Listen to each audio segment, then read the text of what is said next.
Como é que funciona o tratamento com a psicoterapia reencarnacionista? A gente divide em sessões de conversas e sessões de investigação de consciente.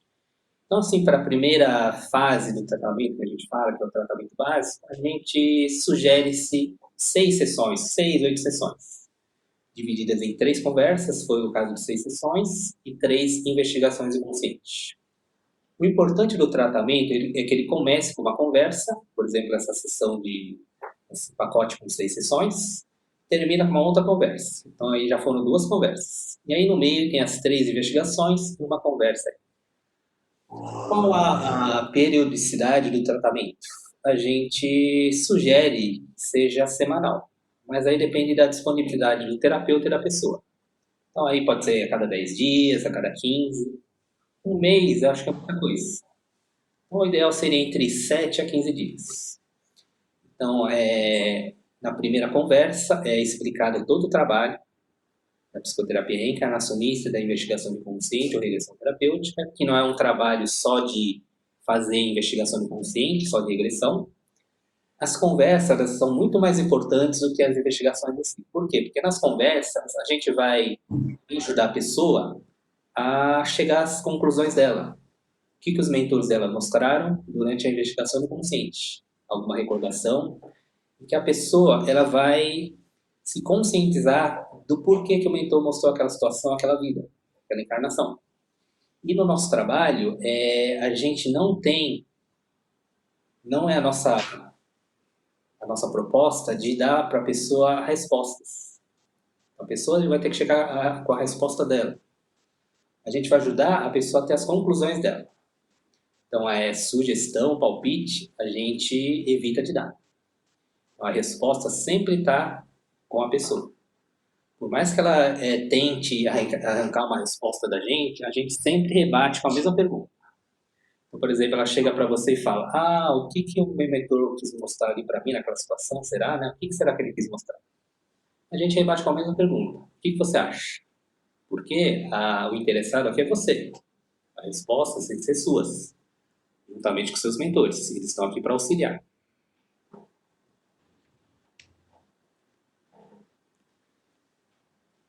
E aí a gente tem a outra fase do tratamento, que a gente fala que é o tratamento avançado, quando a pessoa já passa pelas 6 sessões, ou algumas vezes precisa de mais algumas sessões de conversas, mais algumas investigações, até chegar no tratamento avançado. Então, o tratamento básico seria o objetivo principal, identificar a personalidade congênita. E aí ela começa a trabalhar a reforma íntima dela, em cima dessa personalidade congênita, características de personalidade que ela vai ter que melhorar e manter as virtudes dessa personalidade, características. E aí, quando ela já tem esse certo domínio dessa personalidade, ela já está se conhecendo melhor, a gente opta pelo tratamento avançado, que seria aquele pilar da versão persona versus versão espírito. Então, essa segunda parte, que é avançada, é a principal objetivo desse tratamento, que é a gente vivermos como espíritos encarnados. Ou seja, somos seres espirituais passando por uma experiência humana, não o contrário. Então, teoricamente é muito fácil. A gente é espírito encarnado e é só colocar o espírito no comando. Mas na prática, isso é muito complicado, é muito difícil até falar para vocês, que é complicadíssimo. Para a gente ter ideia de como é essa versão espírito encarnada, não tem como a gente falar disso antes da pessoa passar pela investigação do consciente, pela regressão terapêutica. Então, na verdade, o tratamento ele começa a partir da primeira investigação do consciente, não a partir da primeira conversa. A primeira conversa seria o início do processo. Aí o tratamento em si vai ser a partir da primeira investigação do consciente. Que muitas vezes a gente é levado até o plano espiritual, a gente vai lá para conversar com nossos mentores, eles vão dar algumas orientações, dicas, sugestões, e depois a gente volta dessa investigação. Então, geralmente, aquele ponto ótimo que a gente falou, quando a pessoa está muito bem, a gente chama de ponto ótimo, geralmente ele acontece lá no plano espiritual, quando os mentores estão ali nos acolhendo, nos dando sugestões, mensagens. Então, geralmente, esse ponto ótimo acontece lá. Por que não é uma regra, um ponto ótimo ser no plano espiritual? Porque, por exemplo, se a pessoa acessou uma vida atual, a vida atual dela na fase da adolescência, por exemplo, como é que ela vai chegar no ponto ótimo no plano espiritual, sendo que ela está encarnada? Uma coisa muito legal dessa investigação do consciente é que a gente estando encarnado, né, a gente vai passar pelo processo, a gente vai estar lá deitado na maca, e o nosso espírito, ele vai até o plano espiritual. Vai até lá, a gente faz um passeio, a gente faz uma visita até os nossos mentores, eles nos proporcionam momentos de muita paz. Então, assim, para quem nunca passou pelo processo, parece uma coisa possível, né? Como é que a gente vai para o plano espiritual estando encarnado? Até então a gente pensava, né, que ir para o plano espiritual é só após desencarne. Não tem como ser diferente. Mas através da investigação inconsciente, através dos nossos mentores, isso é totalmente possível. Então, na verdade, quando a gente vai passar por uma investigação inconsciente ou por uma regressão, o nosso corpo vai estar ali presente, deitado na máquina, ou na cama, ou naquela cadeira do papai. E a nossa consciência, ela vai ser levada pelos nossos mentores até onde eles acharem necessário. Então, lembra aquelas leis divinas que a gente falou? Necessidade, finalidade, merecimento, realidade, retorno e singularidade. Em cima disso, os mentores vão nos conduzir diante das investigações conscientes, seja no passado, seja no futuro, seja na atual encarnação e até em outros planetas. Gente, até aqui tudo bem? Alguma dúvida? Tranquilos? Tranquilos. Então, onde a gente atua? Qual que é a nossa função depois de sermos terapeutas encarnacionistas? A gente pode trabalhar em consultório psicoterápico, uma terapia profissional particular. No centro espírita ou espiritualista, detalhe que esse centro espírita ou espiritualista, o dirigente da casa tem que estar aberto para esse tipo de trabalho. Departamento beneficente da BPR, né, o departamento que a gente atende por um preço a combinar com a pessoa, então é um tratamento que tem um certo desconto. Grupos gratuitos de investigação do consciente não pessoal, que é o grupo de regressão à distância que a gente falou. Atualmente a gente tem 33 grupos espalhados pelo Brasil. Grupos gratuitos de jovens, que começou agora, né, os jovens guerreiros e guerreiras da luz. Grupos gratuitos de pessoas encarnadas há mais tempo, seriam os idosos.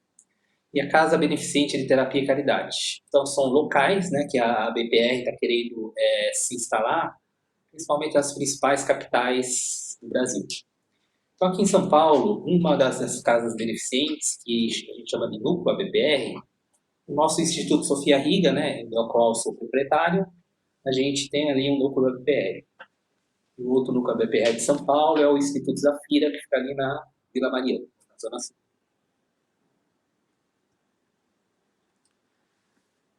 A gente vai falar agora um pouco do assunto relacionado à mente, influências espirituais inferiores, a questão das doenças mentais.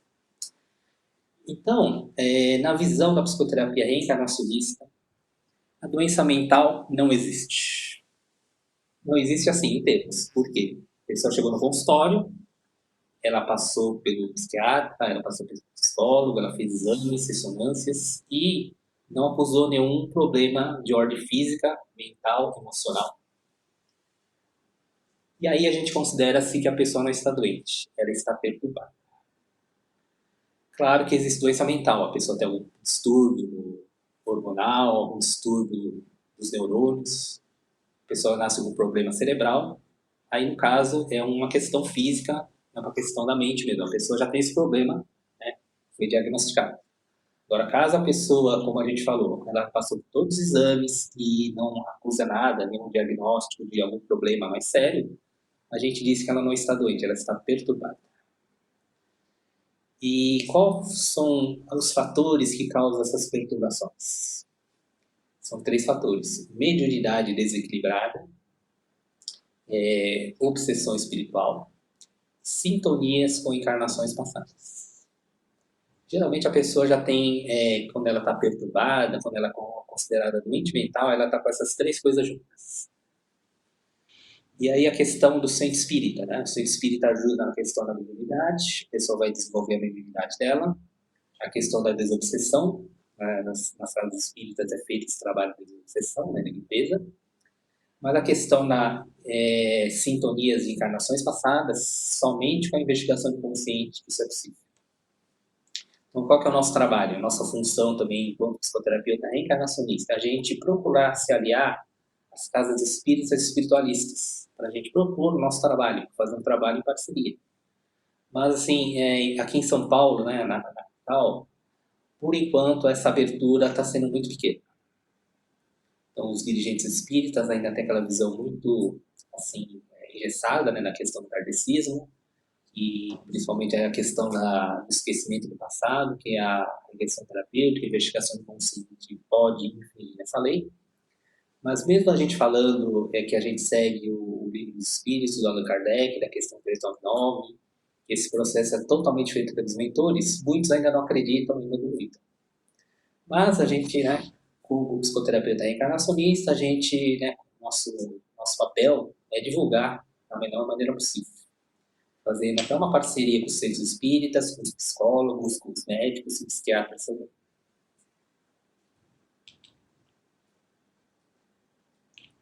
Por que a psicologia e a psiquiatria não lidam com a reencarnação? Então, teve um fato histórico aqui, que foi 550 d.C., Imperador Justiniano conclamou o Concílio de Constantinopla para decretar que a reencarnação não existe. Então, o que aconteceu nesse concílio aqui? Simplesmente retiraram a palavra reencarnação das escrituras bíblicas. Até essa data, a reencarnação era um assunto muito comum, tratado entre todos os povos, tanto do Oriente quanto do Ocidente. Só que esse concílio, ele afetou muito a parte ocidental do planeta. A parte oriental não foi nem tanto afetada. Para eles não fez, assim, efeito nenhum. Mas aqui no Ocidente, o negócio pegou. Bom, somos brasileiros, o Brasil faz parte do Ocidente, América do Sul. A gente sabe que a maioria das faculdades privadas no Brasil são de 80% da Igreja Católica. O que se ensina nos cursos de psicologia, medicina, psiquiatria? Que reencarnação não existe. É um assunto proibido de falar, é um assunto polêmico, né? Então, eles até evitam de falar essa questão de reencarnação. Então, por isso que os profissionais da saúde, né, da psicologia, a grande maioria não leva em consideração a questão da reencarnação. Isso não é nenhuma crítica, né? É apenas a visão que eles têm e a gente respeita também. Então, esse consciente coletivo ocidental, como a gente falou, né? A questão da reencarnação, ela é muito forte aqui no Ocidente, um assunto meio que proibido de falar, mas ultimamente esse assunto está sendo mais aceito pelas pessoas, as pessoas estão até aceitando mais, pelo menos conversar a respeito, então já é um grande passo, né? E aí o dia que a reencarnação for realmente voltada à tona, como a época antes desse concílio, a gente vai ter com certeza uma unidade bem melhor.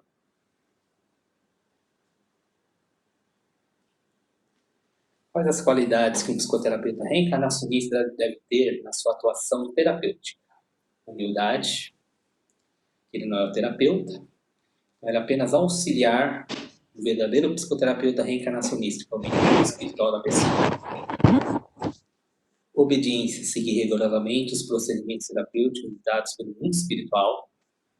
Submissão, toda ação terapêutica deve ser comandada pelo mentor espiritual. Então, a gente tem que ser subordinado aos mentores. Como já foi dito, os verdadeiros psicoterapeutas reencarnacionistas são os mentores espirituais. Nós, apenas auxiliares deles. Disciplina, não modificar, não acrescentar, não introduzir técnicas e procedimentos estranhos à psicoterapia reencarnacionista. Ética, seguir rigorosamente o Código de Ética da Associação Brasileira da Psicoterapia Reencarnacionista. Então, para quem pretende fazer o curso de formação, esse é o nosso legado. Esses 5 pilares aqui: humildade, obediência, submissão, disciplina e ética.